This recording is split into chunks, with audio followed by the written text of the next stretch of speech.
ভালো আছেন সবাই? আলহামদুলিল্লাহ, আল্লাহ আমাকে ভালো রাখছে। আলহামদুলিল্লাহ,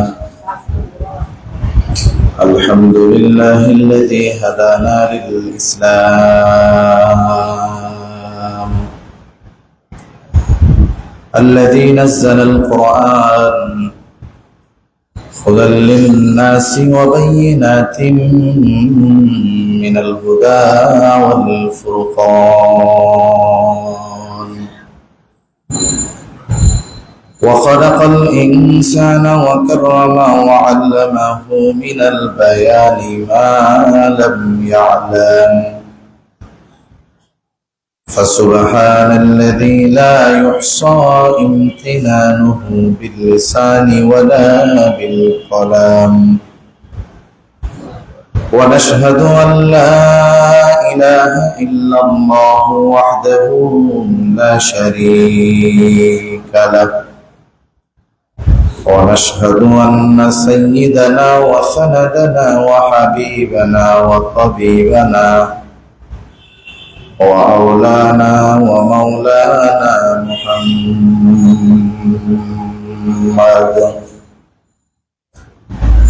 صلى الله تعالى عليه وعلى آله وأصحابه وبارك وسلم تسليما كثيرا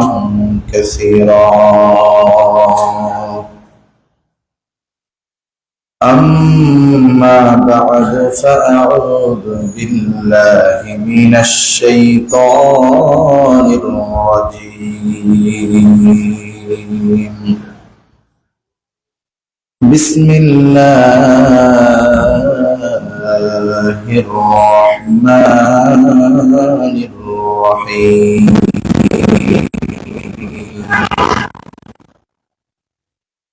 لقد كان لكم في رسول الله أسوة حسنة وقال النبي صلى الله عليه وسلم إنما بعثت لأتمم مكارم الأخلاق أو كما قال النبي صلى الله عليه وسلم صدق الله العلي العظيم وصدق رسوله النبي الكريم ونحن على ذلك من الشاهدين والشاكرين والحمد لله رب العالمين سبحانك لا علم لنا إلا ما علمتنا إنك أنت العليم الحكيم আমরা মহব্বতে সবাই দুরূদ শরীফ পাঠ করি। اللهم صل على محمد وعلى آل محمد كما صليت على إبراهيم وعلى آل إبراهيم إنك حميد مجيد اللهم وعلى آل محمد كما باركت على إبراهيم وعلى آل إبراهيم إنك حميد مجيد عشق محبوب خدا जिस दिल में हासिल नहीं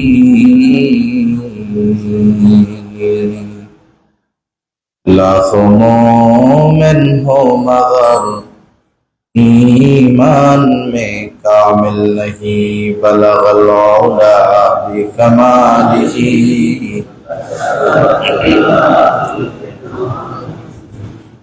حسنت جميع خصاله صلوا عليه وآله لا إله إلا الله لا إله إلا الله لا إله إلا الله لا إله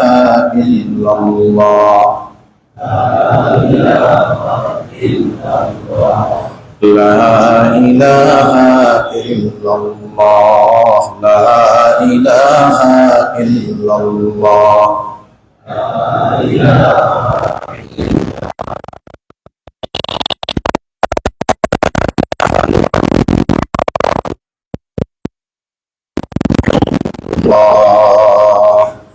صلى الله عليه وسلم الحمد لله আল্লাহ রাব্বুল আলামিনের দরবারে অগণিত শুকর যে মহান মালিক আমাদের হায়াতে বরকত দিয়ে সুস্থ রেখে বিগত জুমার ন্যায় জুমার নামাজ আদায়ের লক্ষ্যে তার ঘরে আসার তৌফিক দিয়েছেন। আমরা সেই মহান মালিককে খুশি করার জন্য মহব্বতের সাথে জবান খুলে অন্তর থেকে একবার কালিমাতুশ শুকর পাঠ করি, আলহামদুলিল্লাহ। অগণিত দুরূদ ও সালাম সাইয়্যিদুল আম্বিয়া, আশরাফুল আম্বিয়া, খাতামুল আম্বিয়া, ইমামুল মুরসালিন, রাহমাতুল লিল আলামিন মুহাম্মাদুর রাসূলুল্লাহ সাল্লাল্লাহু আলাইহি ওয়াসাল্লামের উপর রাসূল আকরাম সাল্লাল্লাহু আলাইহি ওয়াসাল্লামের জীবন সংক্রান্ত আলোচনা করার উদ্দেশ্যে আমরা গত জুমায় আলোচনা শুরু করেছিলাম। রাসূল সাল্লাল্লাহু আলাইহি ওয়াসাল্লামের জীবনী সাধারণত আমরা তিনটা ভাগে ভাগ করতে পারি। একটা হলো রাসূল সাল্লাল্লাহু আলাইহি ওয়াসাল্লামের মিলাদ, জন্ম, একটা হলো নবীজির সূরাত, আর একটা হলো নবীজির সিরাত।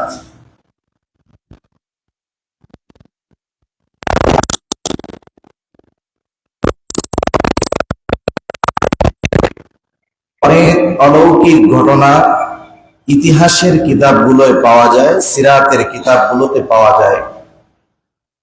এই বিষয়গুলো আমলের কোনো বিষয় নয়, এগুলো শুধু আলোচনার একটি বিষয়। দ্বিতীয় হলো নবীজি সাল্লাল্লাহু আলাইহি ওয়াসাল্লামের সূরত। সূরত বলতে নবীজির আকার আকৃতি, তিনি দেখতে কেমন, কেমন তার চলাচল ছিল, চুল কেমন, চেহারা কেমন, দাঁতগুলো কেমন, সূরত। এই সূরত এটা আলোচনার সাথে সাথে এটা প্রশংসনীয় একটি বিষয়। এক্ষেত্রেও আমাদের আমলের তেমন কিছু নাই, তবে সবচাইতে গুরুত্বপূর্ণ যেই বিষয়টা সেটা হলো সিরাত, তার জীবন আদর্শ। আর সিরাতের মধ্যে অন্যান্য সব বিষয়গুলো চলে আসে। নবীজি সাল্লাল্লাহু আলাইহি ওয়াসাল্লামের সিরাত যদি আলোচনা করা হয়, মিলাদও চলে আসে, সূরাতও চলে আসে। এজন্য রাসূল সাল্লাল্লাহু আলাইহি ওয়াসাল্লামের জীবনের গুরুত্বপূর্ণ একটি বিষয়, যেটাকে আমাদের জন্য সবচেয়ে গুরুত্ববহ হিসাবে নেওয়ার দরকার, সেটা হলো নবীজির সিরাত সম্পৃক্ত বিষয়গুলো। তাহলে কি হবে? তাহলে রাসূল সাল্লাল্লাহু আলাইহি ওয়াসাল্লামের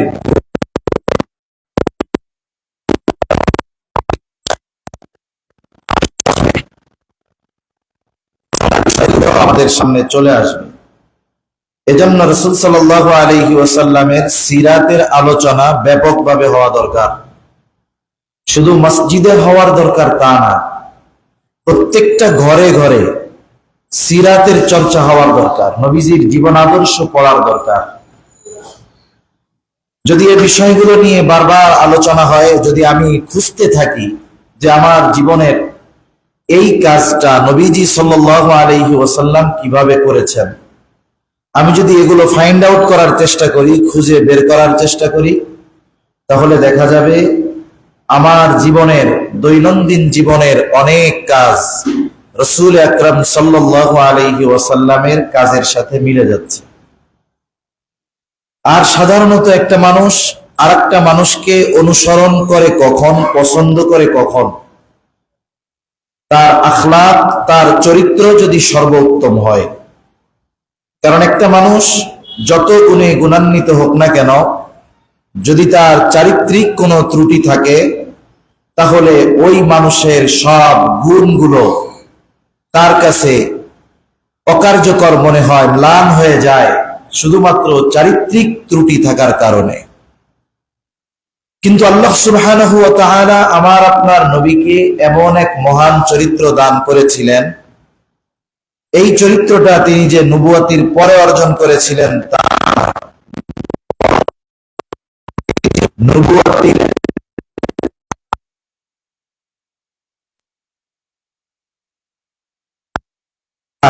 এতটুকু হতে পারে, একটা স্বর্ণের গহনা বা একটা স্বর্ণের বার আপনি যদি দীর্ঘদিন ঘরে রেখে দেন, এই স্বর্ণের যে উজ্জ্বলতা, গ্লেস, এটা একটু কমতে পারে, ঠিক কিনা বলেন?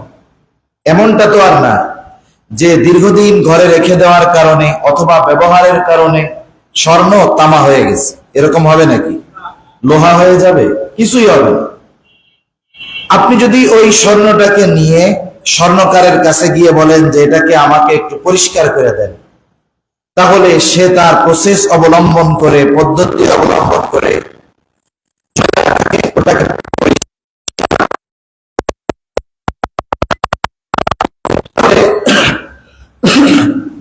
স্বর্ণকারের কাছে স্বর্ণ নিয়ে যাওয়ার দ্বারা স্বর্ণ বাড়ে কমে এমন নয়, বরং বিষয়টা কি হয়, যদি আগে তার উজ্জ্বলতা না থাকে, সে তার প্রসেস অবলম্বনের মাধ্যমে, পদ্ধতির মাধ্যমে এর উজ্জ্বলতাকে আরো বাড়ায় দেয়। নবীজির চরিত্রের ব্যাপারে মোটামুটি এটা বলা যায় যে নবুয়তের আগের চরিত্র স্বর্ণ, কিন্তু হয়তো ওইটা স্বর্ণের মতো এত চকচক করে নাই। নবুয়তির পরের চরিত্র নবীজির স্বর্ণ, কিন্তু নবুয়তির মাধ্যমে ওই চরিত্রকে আরো সুন্দর এবং সুসজ্জিত করে তোলা হয়েছে। আল্লাহ তাআলা আমার আপনার নবীজির চরিত্র নবুয়তির আগেই হেফাজত করেছেন। এজন্য নবুয়তির পরে কোরআনের দ্বারা অথবা নবীজির দ্বারা যেই সমস্ত বিষয় শরীয়তে নিষিদ্ধ করা হয়েছে, হারাম করা হয়েছে, এমন কোন বিষয় নবীজি নবুয়তির আগে কখনো করেন নাই।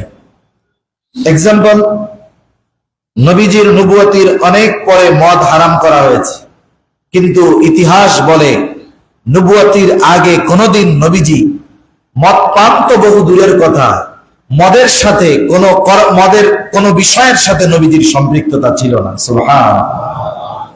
এই ধরনের প্রত্যেকটা বিষয়কে আল্লাহ তাআলা নবুয়তির আগে আমার আপনার নবীজিকে হেফাজত করেছেন।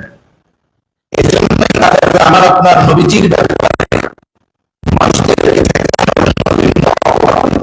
গত জুমায় বলেছি, বিশেষ করে নবীজির ব্যাপারে তারা মানুষদেরকে বলতো যে সে জাদুকর, সে কবি, সে গণক, সে পাগল। কিন্তু যে বিষয়গুলো দিয়ে নবীজিকে তারা অপবাদ দেওয়ার চেষ্টা করত, এই বিষয়গুলো কোনো মানুষের উত্তম চরিত্রের ত্রুটির বিষয় বা কারণ হতে পারে না। এজন্য অন্যান্যরা এই খবর শোনার পরে আরো আগ্রহী হয়ে নবীজির কাছে যেতেন। নবীজি শুধু তাদের কোরআনুল কারীমের তিলাওয়াত শুনিয়ে দিতেন, আর এর মধ্যে অধিকাংশ মানুষ হেদায়েতের আলো নিয়ে এর উপরে ফিরে আসতেন। সুবহানাল্লাহ। তাহলে নবীজির চরিত্র ছিল সুন্দর। এই কারণ যে নবীজির চরিত্র এইরকম হওয়ার কারণে যে নবীজি মানুষ নয়, বিষয়টা আবার এমন নয়। নবীজি মানুষ, তবে সাধারণ মানুষের মতো নয়। আল্লাহ তাআলা নবীজিকে কিছু বিশেষ গুণে গুণান্বিত করেছেন, যার কারণে অন্যান্য মানুষের তুলনায় তার অবস্থাটা ছিল ভিন্ন। গত জুমায় দুই একজন অতিমানবের কথা আমরা বলেছি, সুপার হিউম্যান। একটা মানুষ সুপার হিউম্যান বিভিন্ন গুণের কারণে হয়। দেখা যায় সে অর্থনীতিতে তার এমন জ্ঞান আছে যা সাধারণ কোনো মানুষের মধ্যে বা সাধারণ অর্থনীতিবিদদের মধ্যে নাই। দেখা যাবে তার ফিজিক্সে এমন জ্ঞান যে সাধারণভাবে অন্যান্য কারো ফিজিক্সের এরকম জ্ঞান নাই। দেখা যাবে তার কেমিস্ট্রিতে এমন জ্ঞান যে অন্যান্য জ্ঞান কারো নাই। যেমন আজ থেকে শত শত বছর আগে যেই সমস্ত বিজ্ঞানীরা দুনিয়ায় আসছে, আজকে একবিংশ শতাব্দীতে এসে কত প্রযুক্তি, কত আধুনিকতা, এরপরেও বর্তমান সময়ের বিজ্ঞান নিউটনের সূত্রকে বাদ দিতে পারে নাই, আইনস্টাইনের সূত্রকে বাদ দিতে পারে নাই। কত শিক্ষিত মানুষ, অথচ সমাজ বিজ্ঞানী অনেক আছে, দার্শনিক অনেক আছে, কিন্তু প্লেটো, তারপরে আপনার অ্যারিস্টটল, এদের দর্শনকে এখন পর্যন্ত মানুষ বাদ দিয়ে দিতে পারে নাই, অথচ এরা কত আগের বিজ্ঞানী ছিলেন, দার্শনিক ছিলেন। আল্লাহ তাআলা হয়তো এদেরকে স্পেশাল ভাবে এরকম কিছু দান করেছেন, যার কারণে শতাব্দীর পর শতাব্দী, যুগের পর যুগ তাদের কথা, তাদের থিওরি এখনো সমাজের কাজে লাগে। আল্লাহ সুবহানাহু ওয়া তাআলা আমার আপনার নবীজিকে সুপার হিউম্যান, প্রত্যেক দিক দিয়ে সর্বোচ্চ জ্ঞান আল্লাহ তাআলা দান করেছেন, সুবহানাল্লাহ। এজন্য নবীজিকে মানুষ বলার দ্বারা অনেকে রাগ হয়ে যায়, বলে আমাদের মতো মানুষ হইল। আসলে নবীজিকে মানুষ মনে করতো না, বা কোন নবী মানুষ হতে পারে এটা কাফেররা মানত না। এজন্যই কাফেররা বলতো ক্বালু মা লিহাদার রাসূল ইয়াকুলু আত-তাআম ওয়া ইয়ামশি ফিল আসওয়াক। আরে এটা আবার কেমন রাসূল, যে বাজারে যায়, যে খাবার খায়, বিবাহ করে, আমাদের সাথে চলে, প্রস্রাব পায়খানা করা লাগে, সে আবার মানুষ হয় কেমনে? আচ্ছা বলেন তো, কোন ফেরেশতাকে যদি আল্লাহ তাআলা নবী বানিয়ে পাঠাতেন, আর আল্লাহ তাআলা যদি নির্দেশ দিতেন যে তোমরা এই ফেরেশতার অনুসরণ করবা, অনুকরণ করবা, তাহলে মানুষ হিসাবে একজন ফেরেশতার অনুসরণ অনুকরণ করা আমাদের জন্য হতো অসম্ভব, ঠিক কিনা বলেন? আল্লাহ তাআলা নবীজিকে যে মানুষ বানিয়েছেন, এটা আমাদের প্রতি বড় ইহসান।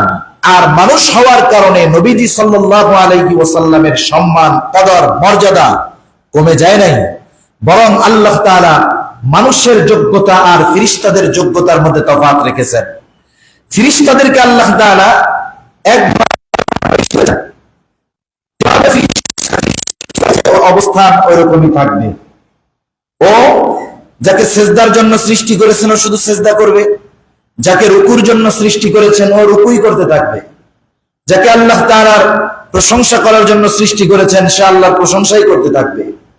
এভাবে এক একটা ফেরেশতা এক একটা কাজে নিয়োজিত, এবং তাদের অবস্থা নিউট্রাল। তাদের গুনাহ করার মতো যেই আগ্রহ, আমাদের অন্তরে পাপের যে রিপু, পাপ করার যে আগ্রহ পয়দা হয়, এই ধরনের ফিলিংস, এই ধরনের অনুভূতি ফেরেশতাদের মধ্যে নাই। ওরা একভাবে আল্লাহ সৃষ্টি করেছেন, ওভাবেই থাকে। ফেরেশতাদের মধ্যে আল্লাহ সুবহানাহু ওয়া তাআলা এটাকে নির্ধারিত করে দিয়েছেন। তবে মানুষের ব্যাপারে এর ব্যতিক্রম। মানুষ মন চাইলে ভালো কাজ করতে পারে, মানুষ মন চাইলে মন্দ কাজ করতে পারে। এমনকি মানুষ যদি আল্লাহ তাআলার দাসত্ব করতে থাকে, মানুষ কিছু কিছু মানুষ তাদের মর্যাদাকে ফেরেশতার চাইতে উপরে নিয়ে যেতে পারে। সুবহানাল্লাহ। এই যোগ্যতা আল্লাহ মানুষদেরকে দিয়েছেন, নবী রাসূলদের মধ্যে যোগ্যতা আল্লাহ তাআলা দিয়েছেন। এজন্য আমার আপনার নবী মানুষ হলেও সাধারণ মানুষের মতো নয়, তিনি অসাধারণ এক মানুষ। আল্লাহ তাআলা নবীজির চরিত্রকে কেমন করে সাজিয়েছেন, নবীজির চরিত্রের প্রত্যেকটা দিক 100-এ 100। আমাদের প্রত্যেকটা মানুষের চরিত্রের বিভিন্ন দিক থাকে। যেমন একজন বাবা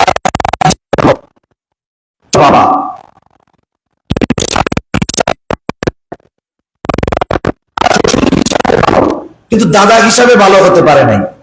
পরিবারের মানুষের সাথে ভালো, কিন্তু সে বাহিরের মানুষের সাথে ওই পরিমাণ ভালো হতে পারে নাই। তার মানে তার আখলাক আচরণ মানুষের পরিবর্তনের সাথে সাথে তার আখলাক আচরণ এটাও আপ ডাউন করে। কথা বুঝতে পারছেন তো নাকি? কিন্তু রাসূল সাল্লাল্লাহু আলাইহি ওয়াসাল্লামের চরিত্র এরকম ছিল, প্রত্যেকটা জায়গায় উনি পূর্ণাঙ্গ পরিপূর্ণ উত্তম চরিত্রের অধিকারী ছিলেন। শাসক হিসাবে যেমন ছিলেন, বাবা হিসাবে তেমন ছিলেন, সেনাপতি হিসাবে তেমন ছিলেন, সাথী হিসাবে তেমন ছিলেন। এক কথায় প্রত্যেকটা জায়গায় নবীজির চরিত্র ছিল পরিপূর্ণ এবং সর্বোত্তম। সুবহানাল্লাহ। এমন চরিত্র আল্লাহ তাআলা আমার আপনার নবীজিকে দিয়েছেন। শুধু তাই না, রাসূল আকরাম সাল্লাল্লাহু আলাইহি ওয়াসাল্লাম তো তাকওয়ার ভিত্তিতে একটা মানুষের মর্যাদা হওয়ার বিষয়টা আমাদের জানিয়ে দিয়েছেন। আল্লাহ তাআলাও বলেছেন, ইন্না আকরামাকুম ইনদাল্লাহি আতকাকুম। কে সম্পদের দিক দিয়ে সমৃদ্ধশালী, কার ক্ষমতা কত বেশি, কার পেছনে কত মানুষ, এটার দ্বারা সম্মান বা মর্যাদার মানদণ্ড নির্ণয় করা হবে না, বরং আল্লাহ তাআলার কাছে সম্মানের মানদণ্ড নির্ধারিত হবে, যার মাধ্যমে সেটার নাম হলো তাকওয়া। যার মধ্যে যত বেশি আল্লাহ তাআলার ভয় থাকবে, যার তাকওয়া যত বেশি হবে, দুনিয়ার মানুষ যা বলে আল্লাহ সুবহানাহু ওয়া তাআলার কাছে তিনি সবচাইতে বেশি সম্মানের অধিকারী হবেন। এটাই আল্লাহ তাআলার মূলনীতি। মানুষের মধ্যে আল্লাহ রাসূল সাল্লাল্লাহু আলাইহি ওয়াসাল্লামের চাইতে তাকওয়া, খোদাভীরুতা বেশি আছে এমন মানুষ নবীজির আগেও ছিল না, কিয়ামত পর্যন্ত কেউ আসবে না। এজন্য নবীজি সাল্লাল্লাহু আলাইহি ওয়াসাল্লাম সর্বশ্রেষ্ঠ মানুষ ছিলেন। কেমন? আমার আপনার নবী গোটা সৃষ্টি জগতের জন্য আল্লাহ তাআলা আমার আপনার নবীজিকে রহমত হিসাবে অভিহিত করেছেন। ওমা আরসালনাকা ইল্লা রাহমাতাল লিল আলামিন। নবীজি সাল্লাল্লাহু আলাইহি ওয়াসাল্লামের ব্যাপারে আল্লাহ সুবহানাহু ওয়া তাআলা বললেন যে আপনি গোটা জগৎ সমূহের জন্য রহমত। আল্লাহ তাআলা হলেন রব্বুল আলামিন। আল্লাহ কি বলেন না? রব্বুল আলামিন। আমরা নামাজের মধ্যে সূরা ফাতিহা পড়ি, ইমামের পেছনে যখন পড়ি ইমামের কেরাত, মুসল্লির কেরাত, যখন নিজেরা পড়ি সূরা ফাতিহা পড়ি, সূরা ফাতিহার মধ্যে বলি আলহামদুলিল্লাহি রাব্বিল আলামিন। সকল প্রশংসা আল্লাহর জন্য, সকল প্রশংসা আল্লাহর জন্য। কে আল্লাহ? আল্লাহ নিজেই পরিচয় দেন, তিনি হলেন রব্বুল আলামিন, জগৎ সমূহের প্রতিপালক, জগৎ সমূহের রব। ওই আল্লাহ যিনি জগৎ সমূহের রব, তিনি তার নবীর ব্যাপারে, আমাদের নবীর ব্যাপারে বলতেছেন ওয়ামা আরসালনাকা ইল্লা রাহমাতাল লিল আলামিন। আপনি হলেন জগৎ সমূহের জন্য রহমত। তার মানে আল্লাহ তাআলা যেই জায়গার রব, আমার আপনার নবীজিও সেই জায়গায় রহমত। সুবহানাল্লাহ। প্রত্যেকটা নবীজির, অতীতের প্রত্যেকটা নবীর নবুয়াতির একটা এরিয়া ছিল, একটা বাউন্ডারি ছিল, যে উনি ওই দেশের, ওই এলাকার, ওই কওমের, ওই সম্প্রদায়ের জন্য নবী হিসাবে প্রেরিত হয়েছেন। কিন্তু আমার আপনার নবীজির নবুয়াতির পরিব্যাপ্তি শুধুমাত্র আরবের জন্য নয়, শুধুমাত্র এই পৃথিবীর জন্য বা এই গ্রহের জন্য নয়, বরং আমার আপনার নবীজির নবুয়াতির পরিব্যাপ্তি কত দূর? বলে আল্লাহ তাআলা তার রবুবিয়তের বিস্তৃতি যত দূর, আমার আপনার নবীজির নবুয়াতির বিস্তৃতি তত দূর। সুবহানাল্লাহ। এজন্য আমার আপনার নবী গোটা সৃষ্টিকুলের নবী, গোটা সৃষ্টিকুলের জন্য তিনি রহমত, গোটা সৃষ্টিকুলের জন্য তিনি নবী। যেহেতু উনি গোটা সৃষ্টি জগতের জন্য রহমত, গোটা সৃষ্টি জগতের জন্য নবী, এই জন্য আমার আপনার নবীজির যেই চরিত্র, নবীজির যেই আখলাক, এটা নির্দিষ্ট কোন ব্যক্তি, নির্দিষ্ট কোন কওম, নির্দিষ্ট কোন সম্প্রদায়, জাতির জন্য নয়, বরং নবীজির চরিত্র হলো বিশ্বজনীন। যেই এই চরিত্রের অধিকারী হবে, সে যদি ঈমানদার হয় দুনিয়া আখিরাতের কল্যাণ লাভ করবে, যদি বেঈমান হয় নবীজির চরিত্র অনুসরণ করার কারণে এই জাগতিক সমৃদ্ধি কল্যাণ সে লাভ করবে ইনশাআল্লাহ। এজন্য রাসূল আকরাম সাল্লাল্লাহু আলাইহি ওয়াসাল্লাম তার চারিত্রিক বৈশিষ্ট্যগুলো আমাদের জানার দরকার। শুধু জানার দরকার তা নয়, আমরা তো আমাদের এই জীবনের আদর্শ কোন দুনিয়ার সাধারণ ব্যক্তিদেরকে বানিয়ে ফেলেছি, কিন্তু নবীজির মধ্যে তো এমন ত্রুটি নাই যে ওই কারণে নবীজিকে আদর্শ বানানো যায় না। এই পৃথিবীর সবচাইতে বড় সমরবিদ নবীজি সাল্লাল্লাহু আলাইহি ওয়াসাল্লাম, এই পৃথিবীর সবচাইতে বড় রাজনীতিবিদ মুহাম্মদুর রাসূলুল্লাহ সাল্লাল্লাহু আলাইহি ওয়াসাল্লাম। আমি আপনি এই দুনিয়াতে পলিটিক্যাল লিডার শুধু দুনিয়ার একজন মানুষকে সামনে রাখি, আমি আপনি যদি বাস্তবিক অর্থে মুহাম্মদুর রাসূলুল্লাহর রাজনৈতিক আদর্শকে সামনে রাখতাম, তাকে যদি লিডার হিসাবে সামনে তার অনুসরণ নিজে করতাম, আমার অনুসারীদেরকে দিয়ে যদি করানোর চেষ্টা করতাম, তাহলে আল্লাহর কসম বললে ভুল হবে না, এই পৃথিবীর যত পরাশক্তি থাক না কেন, প্রত্যেকটা পরাশক্তি মুসলমানের পদ চুম্বন করতে বাধ্য থাকত। আমাদের সবচেয়ে বড় দুর্দশা, দুর্ভাগ্য যে আমরা সংখ্যায় 200 কোটি মুসলমান, ঠিক আছে, কিন্তু এই পৃথিবী পরিচালনার ক্ষেত্রে, এই দুনিয়াতে চলার ক্ষেত্রে আমরা মুসলমান আল্লাহ এবং তার রাসূলের জীবন আদর্শ থিওরিকে আমাদের জীবনের সাথে আনতে পারি নাই। যতক্ষণ না পরিপূর্ণভাবে আমরা আল্লাহ রাসূলের আদর্শকে আমাদের জীবনে আনতে না পারবো, এই পৃথিবীর 750 কোটি হোক আর 800 কোটি হোক, সংখ্যায় যদি আমরা অর্ধেকেরও বেশি হয়ে যাই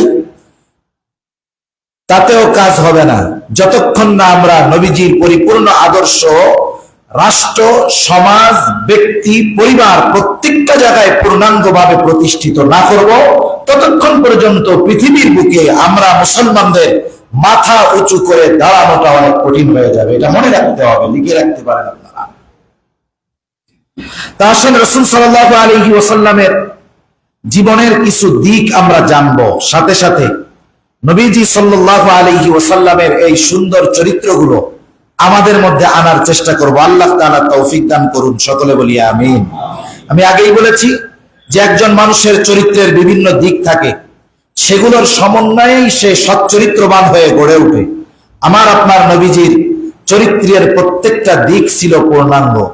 নবীজি সাল্লাল্লাহু আলাইহি ওয়াসাল্লামের উত্তম চরিত্র কেমন, আল্লাহ তাআলাই আমার আপনার নবীজির চারিত্রিক সনদ দিয়েছেন। আমরা অনেক সময় আমাদের চারিত্রিক সনদ আনার দরকার হয়, এজন্য ইউনিয়ন পরিষদ অফিসে যাওয়া লাগে, কাউন্সিলরের কাছে যাওয়া লাগে, যে কোনো সরকারি অফিসে গিয়ে আমার চারিত্রিক সনদ আনতে হয়, আমাদের সনদ যদি প্রয়োজন হয়। এক্ষেত্রে দেখা যায় অনেক সময় এলাকার সবচাইতে বড় মুত্তাকি পরহেজগার ব্যক্তি, জীবনে কোনোদিন হারাম খায় নাই, গুনাহ করে নাই, উনি গেছেন এমন একজনের কাছ থেকে ওনার চারিত্রিক সনদ আনার জন্য, যার সিগনেচার লাগবে দেখা যাবে চরিত্রের দিক দিয়ে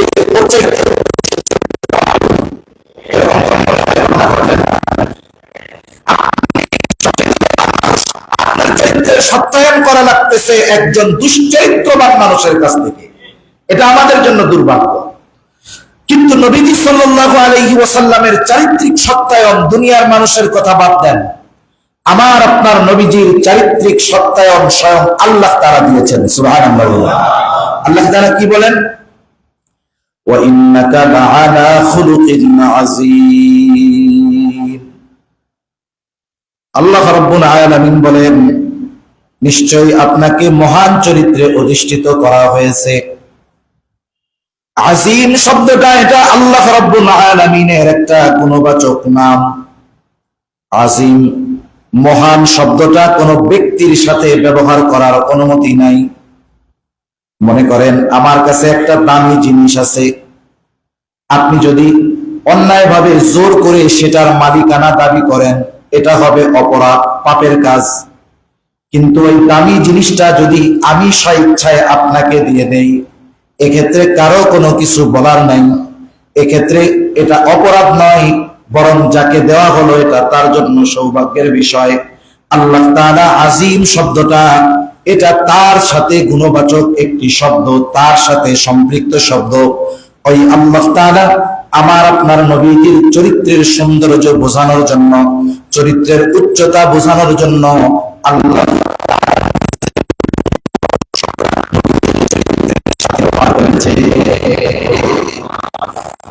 আমি মহান চরিত্রে অধিষ্ঠিত করেছি। রাসূলুল্লাহ সাল্লাল্লাহু আলাইহি ওয়াসাল্লামের চরিত্র কত সুন্দর ছিল, দুশমনেরাও নবীজির চারিত্রিক বিষয়ে অপবাদ দেওয়ার সাহস, দুঃসাহস কখনো করে নাই। নবীজির চারিত্রিক দুর্বলতা ছিল না, যার কারণে কাফেররাও নবীজির চরিত্রের মাধুর্যতায় মুগ্ধ হয়ে যাইত। কাফেররাও নবীজি সাল্লাল্লাহু আলাইহি ওয়াসাল্লামের ব্যাপারে আলোচনা করতে গিয়ে কখনো চারিত্রিক বিষয়ে অপবাদ দিতে পারত না, বরং সকলের সামনে নবীজির চরিত্রের সৌন্দর্যতা স্বীকার করতে তারা বাধ্য হয়ে যেত। যখন প্রথম দিকে হযরত জাফর বিন আবু তালিব সহ একটা দল আবিসিনিয়ায় হিজরত করছে, কাফেরদের পক্ষ থেকে প্রতিনিধি পাঠিয়ে দেওয়া হয়েছে যে যাও ওখান থেকে ফিরায় নিয়ে আসো, বলবা এরা রাষ্ট্রদ্রোহী, আমাদের দেশে ধর্ম ত্যাগ করে অপরাধ করে পালায় আসছে, আমাদের কাছে ওদেরকে ফেরত দিয়ে দেন। বাদশাহ যিনি ছিলেন খ্রিস্ট ধর্মের, নাজাশী বলা হয়, এটা ওনাদের উপাধি। ওনার কাছে গিয়ে যখন তাদের ব্যাপারে বলা হলো যে এরকম এরকম বিষয়, তা বাদশাহ একজন ন্যায়পরায়ণ ব্যক্তি ছিলেন, এক পক্ষের কথা শুনেই সিদ্ধান্তে চলে যাইতেন না। যিনি বিচার করবেন, আদালতের বিচারক হোক আর সমাজ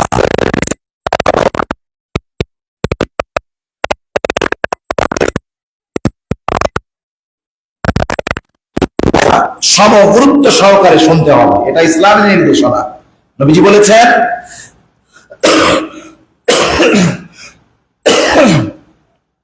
অভিযুক্ত এবং অভিযোগকারী উভয়ের কথা সমগুরুত্ব সহকারে শুনতে হবে।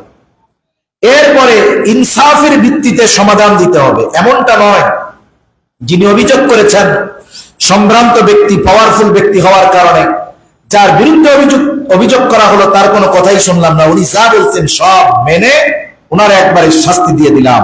এটা বেইনসাফি হবে, এটা ন্যায় বিচার হবে না। গোটা দুনিয়াতে এটাই চলে, আমাদের দেশেও চলে। দেখা যায় অভিযোগ যিনি করেছেন তিনি যদি প্রভাবশালী হন, তার কথা আমলে নিয়ে অভিযুক্তর কথা না শুনে বিনা কারণে তাকে শাস্তির কাঠগড়ায় দাঁড় করিয়ে তাকে শাস্তি দেওয়া হয়।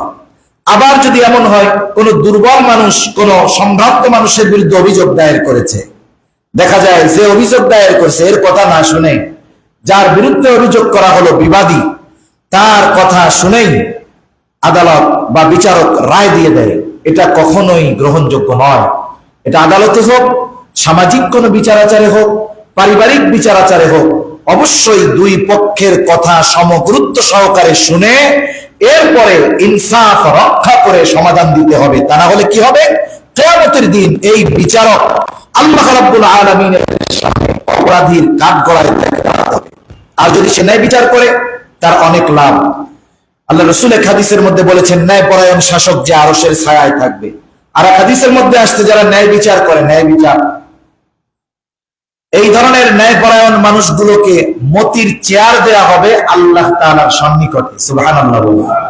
আল্লাহ তাআলা তাদের জন্য এরকম সম্মানের চেয়ার রেখেছেন। এজন্য ন্যায় বিচার যথাযথভাবে করার দরকার। যে কথার থেকে গেলাম যে রাসূল আকরাম সাল্লাল্লাহু আলাইহি ওয়াসাল্লামের চরিত্র পূর্ণাঙ্গ এক চরিত্র। নবীজি সাল্লাল্লাহু আলাইহি ওয়াসাল্লাম শুধুমাত্র উত্তম চরিত্রের অধিকারী নয়, বরং নবীজি ছিলেন উত্তম চরিত্র পরিপূর্ণ দানকারী। সুবহানাল্লাহ। আমার আপনার নবীর আগে যত নবী দুনিয়ায় এসেছে সব নবী উত্তম চরিত্রের অধিকারী ছিলেন, কোনো সন্দেহ নাই। কিন্তু আমার আপনার নবী শুধুমাত্র উত্তম চরিত্রের অধিকারী ছিলেন না। নবীজি নিজেই বলেন, ইন্নামা বুইসতু লিউতাম্মিমা মাকারিমাল আখলাক। নবীজি সাল্লাল্লাহু আলাইহি ওয়াসাল্লাম বলেন, উত্তম চরিত্রে পরিপূর্ণতা প্রদানার্থে আমাকে প্রেরণ করা হয়েছে। তার মানে অতীতের সব নবী উত্তম চরিত্রওয়ালা, আর আমার আপনার নবী হলেন উত্তম চরিত্রে পরিপূর্ণতা দান করেনেওয়ালা।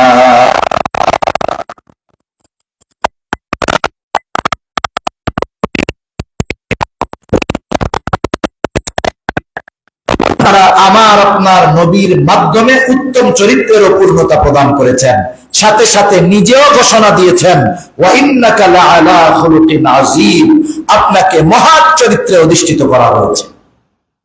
নবীজির চরিত্রটা কেমন ছিল, কেমনে জানব? মূলত কোরআনই ছিল নবীজির চরিত্র। নবীর চরিত্রের উৎস ছিল কোরআনুল কারীম।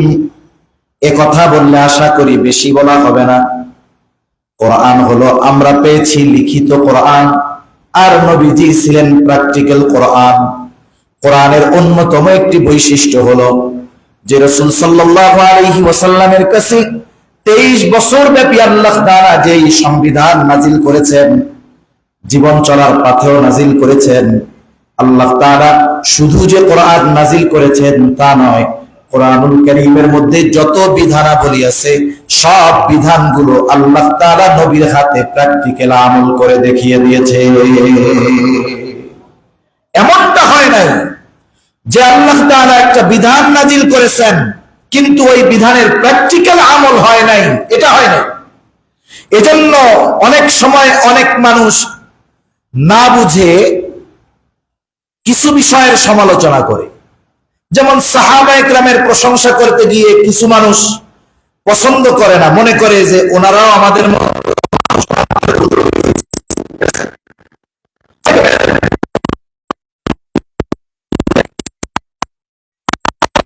জেনাও সংগঠিত হয়ে গেছে। এই ধরনের বিচ্ছিন্ন ঘটনা, এটা তো লাখে একটা ঘটনা। এখন বলেন তো, একজন মুসলিম নর নারী যদি জেনা করে ফেলে, বিবাহিত অথবা অবিবাহিত, তাদের শাস্তি কি হবে কোরআনুল কারীমের মধ্যে আছে না নাই? আছে। কিন্তু নবীজি যখন এই বিধান পেয়েছেন, যদি নবীজির জামানায় এই ধরনের কোন ঘটনা সংগঠিত না হতো, তাহলে কিভাবে ওই অপরাধের শাস্তি দেওয়া হবে এটা প্র্যাকটিক্যাল দেখার কোনো সুযোগ থাকতো না। এজন্য মুফাসসিরিন মুহাদ্দিসিন কেরাম বলেন, আল্লাহ তাআলা এই ধরনের কিছু ঘটনা সাহাবায়ে কেরামের মধ্যে ঘটছে, এটা অ্যাভেলেবেল না। দেখা যাবে একটা দুইটা ঘটনা ঘটছে, নবীজি ওই ঘটনা ঘটার পরে সাহাবায়ে কেরাম যাদের মাধ্যমে ঘটছে এরা কিন্তু লুকিয়ে থাকে নাই, বরং পাপের অনুশোচনা নবীজির কাছে তাদেরকে নিয়ে আসছে। নবীজির কাছে এসে বলেছে, ইয়া রাসূলুল্লাহ, আমি এই ধরনের পাপ করে ফেলেছি, আমাকে আপনি শাস্তি দেন, তাওবা করায় দেন। কারণ গুনাহ যেমন তার তাওবাটা তেমন। এক সাহাবী এসে এরকম বলতেছে, ইয়া রাসূলুল্লাহ, আমি জিনা করে ফেলেছি, আপনি আমাকে তাওবা করায় দেন। নবীজি তার থেকে 3 বার মুখ ফিরায় দিয়েছেন, বলে তুমি আল্লাহর কাছে মাফ চাও, আল্লাহ মাফ করে দিবে। জবাবে চিন্তা করছে, আমি মালিক ওই সাহাবীর নাম, তিনি আবার ফিরে আসছেন। আসার পরে বলে, ইয়া রাসূলুল্লাহ, আমি তো ওই ধরনের জিনা করেছি যেটা বৈধভাবে স্বামী স্ত্রী করে থাকে। নবীজি সাল্লাল্লাহু আলাইহি ওয়াসাল্লাম বারবার জিজ্ঞাসা করলে সে একই জবাব দিলেন। নবীজি এবার তার পার্শ্ববর্তী লোকগুলাকে জিজ্ঞাসা করতেছে, এই লোকটা কি পাগল নাকি? সকলে বলে, না ইয়া রাসূলুল্লাহ, পাগল নয়। আর একজনকে বলে, দেখো তো পরীক্ষা করো মদ পান করেছে কিনা, কারণ মানুষ মাতাল অবস্থায় বিভিন্ন রকমের কথা বলতে পারে। পরীক্ষা করে দেখে সে মদ পানও করে নাই। মায়াজ ইবনে মালিককে বারবার জিজ্ঞাসা করার পরে সে একই জবাব। এইবার নবীজি সাল্লাল্লাহু আলাইহি ওয়াসাল্লাম তার শাস্তির ব্যবস্থা করলেন, তাকে জিনার শাস্তি দেওয়া হলো। তিনি দুনিয়া থেকে মারা গেলেন।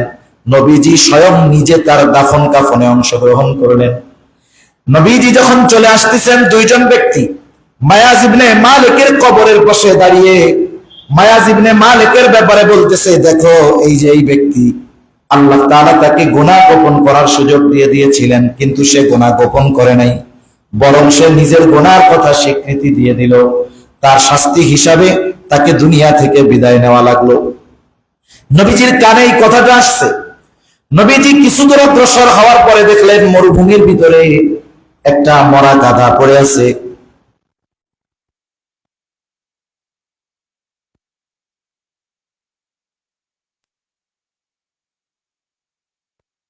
ব্যাপারে এই কথাগুলো বলেছ। নবীজি বললেন, ওই যে মরা গাধা দেখা যায়, ওটার গোশত তোমরা খাও।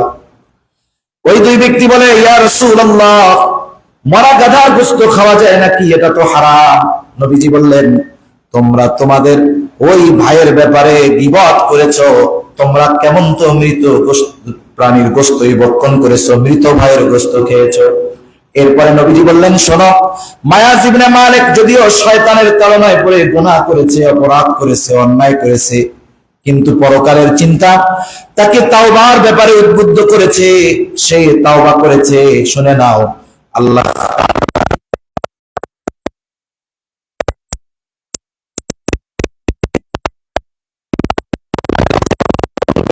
মায়াজ ইবনে মালিকের তাওবা উম্মতের নাজাতের জন্য যথেষ্ট হয়ে যাবে। তাহলে একটা মানুষ শয়তানের প্ররোচনায় পড়ে অন্যায় করেছে, নবীজি প্র্যাকটিক্যাল শাস্তি দেখায়া দিয়েছেন, আখিরাত বরবাদ হয়ে গেছে? তার বরবাদ হয় নাই, বরং আল্লাহ তাআলা তাওবা করার কারণে তার মর্যাদাকে আল্লাহ তাআলা আরো বাড়িয়ে দিয়েছেন। এজন্য আল্লাহ সুবহানাহু ওয়া তাআলা কিছু কিছু সময় কোরআনুল কারীমের ওই বিধানগুলোর প্র্যাকটিক্যাল আমল নবীজির মাধ্যমে সম্পাদন করার জন্য সাহাবায়ে কেরামের মাধ্যমে এই ধরনের ঘটনা সংঘটিত করেছেন। চুরির ঘটনা সংঘটিত হয়েছে, এটা তো অ্যাভেলেবেল না, একটা দুইটা। কেন হয়েছে? চুরি করলে হাত কাটতে হবে, এটা ইসলামী আইন। কিভাবে কাটবে নবীজি নিজে হাতে দেখাই গেছেন। এজন্য নবীজি হলো জীবন্ত কোরআন। নবীজি কি কোরআন বলেন? হযরত সাদ ইবনে হিশাম ইবনে আমির রাদিয়াল্লাহু তাআলা আন রাসূল আকরাম সাল্লাল্লাহু আলাইহি ওয়াসাল্লাম দুনিয়া থেকে চলে যাওয়ার পরে আয়েশা সিদ্দিকা রাদিয়াল্লাহু তাআলা আনহাকে জিজ্ঞাসা করতেছে, ও আয়েশা, আপনি আমাদেরকে নবীজির চরিত্রের ব্যাপারে কিছু বলেন। আয়েশা সিদ্দিকা রাদিয়াল্লাহু তাআলা আনহা তখন বলতেছে, তুমি কি কোরআন পড়ো না? বলে, হ্যাঁ, অবশ্যই পড়ি। এবার আয়েশা সিদ্দিকা রাদিয়াল্লাহু তাআলা আনহা বলেন, ফাইন্না খুলুকান নবী সাল্লাল্লাহু আলাইহি ওয়াসাল্লাম কানা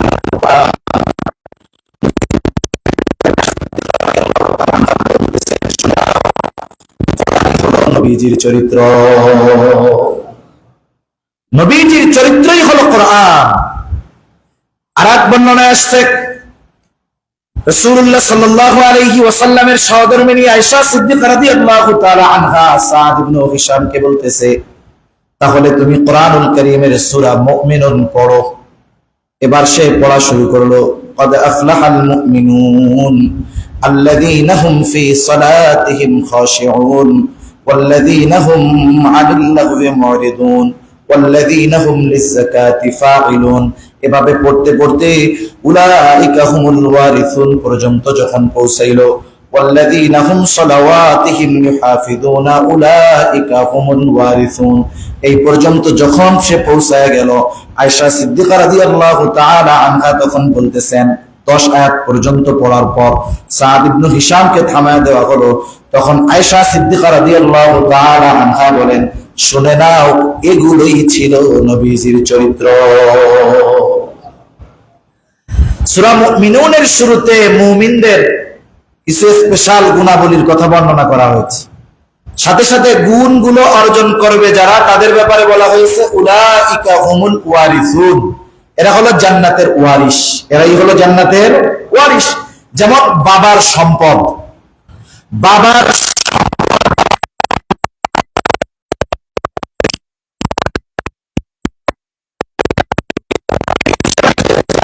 সুতরাং এই গুণগুলো যারা অর্জন করবে, সফল কাম যারা হবে, এই গুণগুলো অর্জনের মাধ্যমে আল্লাহ তাআলা জানায় দেন ওরাই হলো জান্নাতের হকদার, ওরা জান্নাতের ওয়ারিস।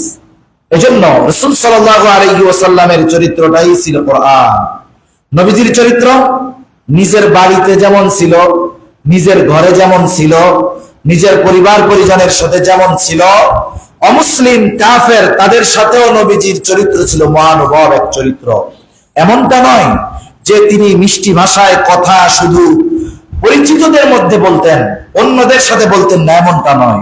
তিনি সুন্দর কথা, আদর করে কথা শুধুমাত্র যে ওনার সন্তানদের সাথে বলতেন এমনটা নয়, বরং প্রত্যেকটা শিশুর সাথে নবীজি সুন্দরভাবে কথা বলতেন। সে মুমিন হোক চাই কাফের হোক, ওনার চাইতে বড় যারা ছিল তাদের সাথে যেমন আচরণ করতেন, নিজের আত্মীয় স্বজন হলে, কাফের হলেও তিনি তাদের সাথে ওই রকম সুন্দর আচরণ করতেন। আচরণ বড় এক সম্পদ, আখলাক বড় এক সম্পদ। নবীজি সাল্লাল্লাহু আলাইহি ওয়াসাল্লাম তার শত্রুর ক্ষেত্রেও সর্বোচ্চ নম্র, কোমল, সুন্দর ব্যবহার নবীজি প্রদর্শন করেছেন। সুবহানাল্লাহ। একজন কাফেরকে বেঁধে রাখা হয়েছে, শাস্তি তার মৃত্যুদণ্ড হয়, বেঁধে রাখা হয়েছে। রাসূল সাল্লাল্লাহু আলাইহি ওয়াসাল্লাম তার সামনে দিয়ে যাইতেন, তার অবস্থা জিজ্ঞাসা করতেন, সে কুফরির উপরে অটল, নড়েই না। এভাবে 3 দিন নবীজিকে সে দেখছে। দেখার পরে নবীজি বলতেছে, তুমি কি চাও? সর্বশেষ এতদিন সে চলে যাওয়ার জন্য মনস্থ করেছিল, এই 3 দিন নবীজির আখলাক পর্যবেক্ষণ করে সে বলতেছে, আমি আর চলে যেতে চাই না, মুক্তি চাই না, আমি ঈমান আনতে চাই। সুবহানাল্লাহ। নবীজির আখলাক দেখে, চরিত্র দেখে সে ঈমানদার হয়ে গেছে, ঈমান এনেছে।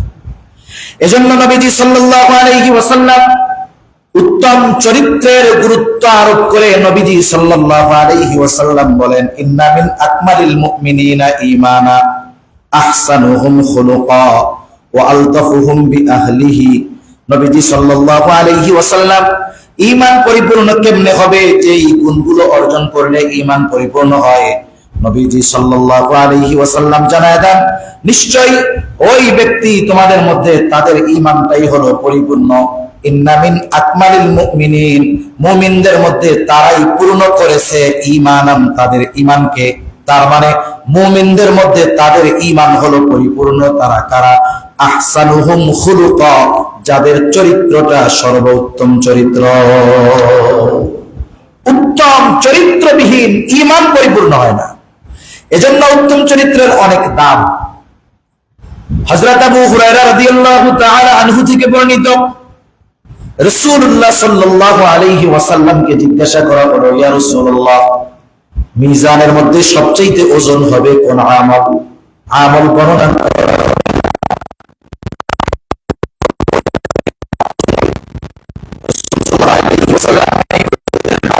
নামাজের কথা বলেন নাই, রোজার কথা বলেন নাই, হজের কথা বলেন নাই, যাকাতের কথা বলেন নাই। নবীজি বললেন মিজানের মধ্যে সবচাইতে ওজন হবে যে আমল, সেটার নাম হলো উত্তম চরিত্র। নামাজ পড়বেন কত কষ্ট, শীতের দিন ওযু করে আসতে হয়, গভীর রাতে আরামের ঘুম ছেড়ে বের হয়ে চলে আসতে হয়, রোজা না খেয়ে রাখতে হয়, সম্পদ থেকে যাকাত দিতে হয়। এগুলো গুরুত্বপূর্ণ ইম্পর্টেন্ট ইবাদত। তবে মিজানের মধ্যে ওজন হবে উত্তম চরিত্রের, ওজন হবে সবচাইতে বেশি। অথচ এটা অর্জন করার জন্য ওযু করা লাগে না, এটা অর্জন করার জন্য নির্দিষ্ট কোনো জায়গায় যাওয়া লাগে না, কিন্তু এটা হবে সবচাইতে ওজন। এজন্য আমরা আমাদের চারিত্রিক পরিবর্তনের প্রচেষ্টা করব। ইংরেজিতে প্রবাদ আছে, আপনারা জানেন, আমার ভুল হতে পারে, money is lost, nothing is lost, health is lost, something is lost, but character is lost, everything is lost. যার চারিত্রিক অধঃপতন হয়ে গেছে, তার সম্পদ, সম্মান, জগৎ বিখ্যাত খ্যাতি থাকলেও কোনো লাভ নাই, ঠিক কিনা বলুন? সেজন্য চারিত্রিক সৌন্দর্য আমাদেরকে অর্জন করতে হবে। নবীজি সাল্লাল্লাহু আলাইহি ওয়াসাল্লাম এই চারিত্রিক সৌন্দর্যে পরিপূর্ণ ছিলেন। তার অনুসারী, তার উম্মত হয়ে যদি আমরা উত্তম ক্যারেক্টার অর্জন না করতে পারি, উত্তম চরিত্র অর্জন যদি না করতে পারি, এটা আমাদের জন্য বড় দুঃখের বিষয়, এটা বড় ব্যথার বিষয়, কষ্টের বিষয়। এজন্য রাসূল সাল্লাল্লাহু আলাইহি ওয়াসাল্লামের চারিত্রিক বিষয় আমাদের স্টাডি করার দরকার, পড়াশোনা করার দরকার, প্রত্যেকটা ঘরে ঘরে সিরাতের চর্চা হওয়ার দরকার। এখন আমাদের সমাজে কি হয় দেখেন, নবীজি সাল্লাল্লাহু আলাইহি ওয়াসাল্লাম মানুষের সাথে মিশতেন। নেতৃত্বের অন্যতম এক গুণাবলী, আমরা তো মনে করি আমাদের দুনিয়ায় বড় নেতাকে, বড় নেতা যার পিছনে অনেক মানুষ ঘুরবে, যার আর্মস আছে, মানুষ হোক আর অন্য কিছু হোক, তার পেছনে অনেক মানুষ ঘুরে, তিনি আসলে আমরা একটা পেরেশানির মধ্যে পড়ে যাই, একটা ভয় কাজ করে, উনি হলেন বড় নেতা। এটা দুনিয়ার অবস্থা। নেতাকে দেখলে ভয় লাগবে, আর নেতা মনে করবে যে আমি হলাম তাহলে বড় নেতা, মানুষ না। এটা এটা কোন উত্তম আদর্শ সম্পূর্ণ নেতা চরিত্র হতে পারে না।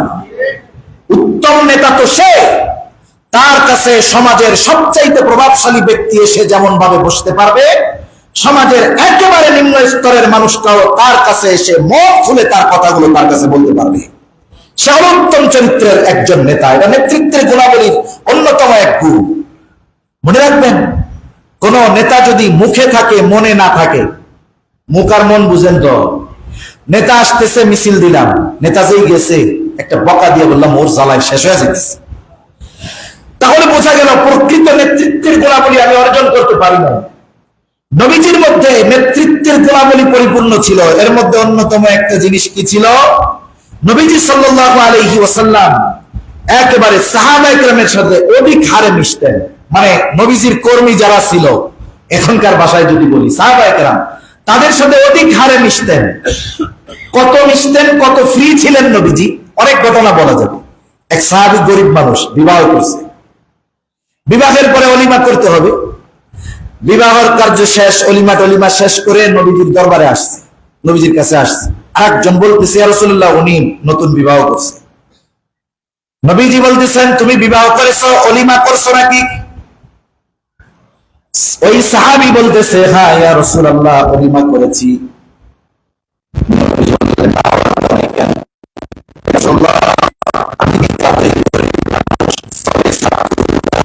করেছি, আর কিছুই ছিল না। নবীজি তখন বলতেছে, কেন তুমি আমাদেরকে দাওয়াত দাও নাই? যদি দাওয়াত দিতা অবশ্যই আমরা তোমার ওলিমায় গিয়ে হাজির হতাম।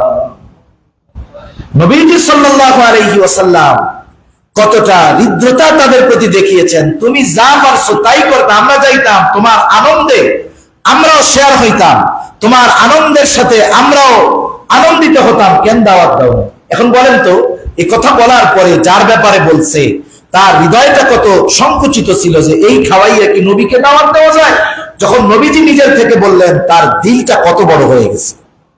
শুধু তাই না, নবীজি সাল্লাল্লাহু আলাইহি ওয়াসাল্লাম গরিবদের বৈঠকে বসতেন। নবীজি সাল্লাল্লাহু আলাইহি ওয়াসাল্লাম যারা নিঃস্ব ছিলেন, একেবারে অসহায়, কিছুই নাই, তাদের ব্যাপারে নবীজি সদয় ছিলেন। শুধু তাই না, নবীজি সাল্লাল্লাহু আলাইহি ওয়াসাল্লাম এমন ছিলেন, একজন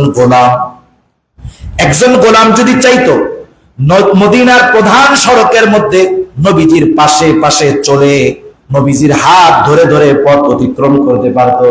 তিনি তো রহমাতুল লিল আলামিন।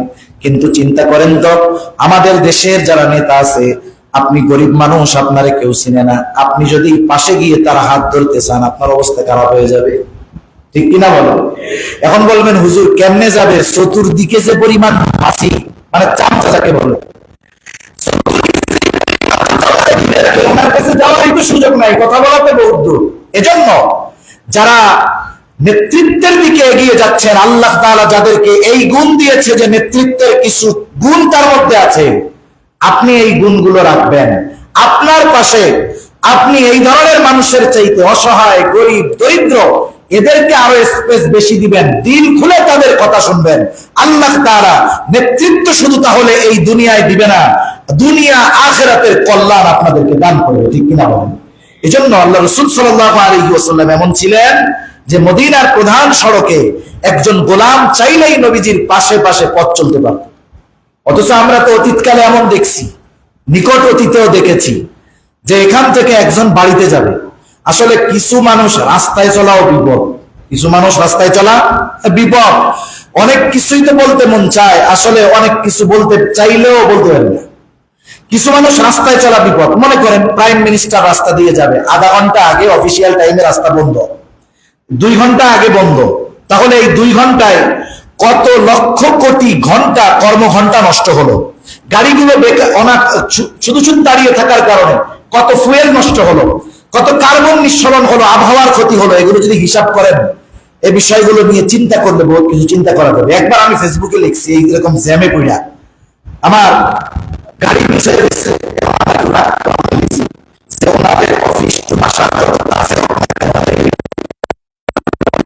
হেলিকপ্টার ব্যবহারে যে কয় টাকা খরচ হবে, তার চাইতে 1 ঘন্টা জ্যামে পড়ে তার চাইতে বহুগুণ অর্থ অপচয় এবং নষ্ট হয়। যাই হোক, একটা সময় তো ছিল কিছু লেখলেই বলে নজরদারিতে আছে, কপি করতেছে, খবরদার ডিলিট করে দেন। কিছু সময় তো এমন গেছে, ফেরাউনের নাম বললেই কেউ কেউ ভাবে মনে হয় আমাদের কাউকে ফেরাউন হয়েছে। শব্দ বলা হইলো কার কথা, আর ধরে নিত কার কথা।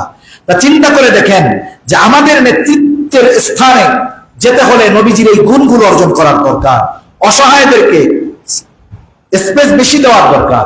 সাথে সাথে নবীজি কি করতেন? যখনই নবী শুনতেন কেউ অসুস্থ হয়েছেন, নবীজি চলে যেতেন, রোগীদের সেবা শুশ্রূষা করতেন। সমাজের যত নিম্ন স্তরের একজন মানুষ মারা যাক না কেন, নবীজি তার জানাজায় শরীক হতেন, দোয়া করতেন, কবর দিতেন। সাহাবা ইকরামের বাড়ি বাড়ি গিয়ে নবীজি খোঁজ করতেন, সাহাবা ইকরামও নবীজির বাড়িতে গিয়ে খোঁজ নিতেন। এতে নবীজি কখনো বিরক্ত হতেন না, বরং তিনি এসব অবস্থায়ও আল্লাহ রাসূল সাল্লাল্লাহু আলাইহি ওয়াসাল্লাম সর্বদা নিজের মুখকে হাস্য উজ্জ্বল রাখতেন। নবীজি সাল্লাল্লাহু আলাইহি ওয়াসাল্লাম অধিক হারে ক্ষমা করতেন। ক্ষমা নিজের পার্সোনালটা করা যায়। যখন কোনো জুলুম সমষ্টিগতভাবে হয়, সমষ্টিগতভাবে মানুষের জুলুমের ক্ষমা আমার করার অধিকার নেই। একটা কমিউনিটির উপরে জুলুম হয়েছে, এই জুলুমের ক্ষমা আমি একা করতে পারবো না, আমি আমারটা করতে পারি যে আমার উপরে জুলুম হয়েছে আমি মাফ করে দিলাম। কিন্তু আমি এটা বলতে পারি না যে আমি আমার সমাজের উপরে যে জুলুম হয়েছে সব মাফ করে দিলাম। মনে রাখতে হবে, জালেমকে ক্ষমা করাও অনেক সময় জুলুমের নামান্তর। আমার পার্সোনাল ব্যাপার, আমি ক্ষমা করতে পারি, কিন্তু আরেকজনের ক্ষমা করার অধিকার আমার নাই যতক্ষণ না সে নিজে ক্ষমা না করবে, ঠিক কিনা বলুন? এজন্য পার্সোনালি ভাবে আমরা ক্ষমার গুণ অর্জন করব।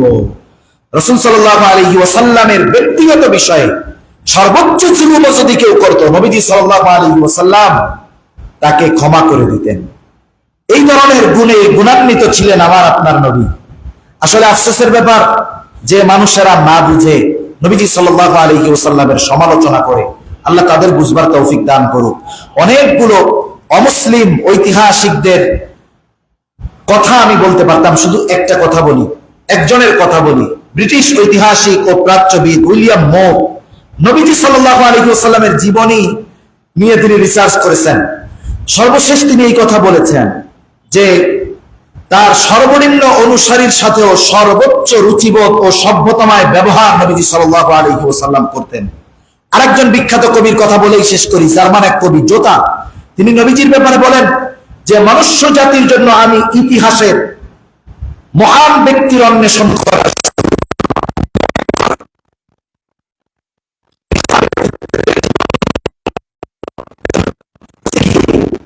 মহা এক মানবকে খুঁজতে গিয়ে আমি একজনকে পেয়েছি, তিনি হলেন নবী আরবি মুহাম্মদুর রাসূলুল্লাহ সাল্লাল্লাহু আলাইহি ওয়াসাল্লাম।